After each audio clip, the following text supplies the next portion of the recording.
One of the things that the saints are dealing with is forgiveness. There were some hard feelings left over from the trip to Missouri, and apparently some bad exchanges that happened along the way. There were some members of the church that had apostatized while the elders were in Missouri, and there had to be a number of steps taken to try and correct the church and put it back into order.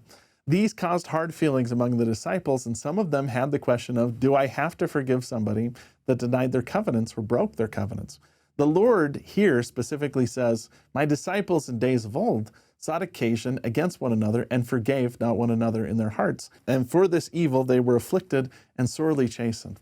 We sometimes think of apostles like Peter, James, and John, and Paul to be perfect, but they had their contentions, their angers, and their strifes.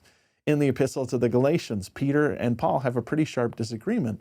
But Peter forgives his brother and addresses people in his own epistle, saying that they should take heed to the words of our beloved brother Paul. The Lord here repeats the same warning to the modern saints. He says specifically that you ought to forgive one another, for he that forgiveth not his brother trespasses stands condemned before the Lord, for there remaineth in him in the greater sin. I, the Lord, will forgive whom I will forgive, but of you it is required to forgive all men. So first question, do I really have to forgive this person? Yes, again and again and again. The Lord doesn't make any exceptions here. He says he'll forgive whom he'll forgive, but it's a commandment to us to forgive all people, no matter what they've done to us.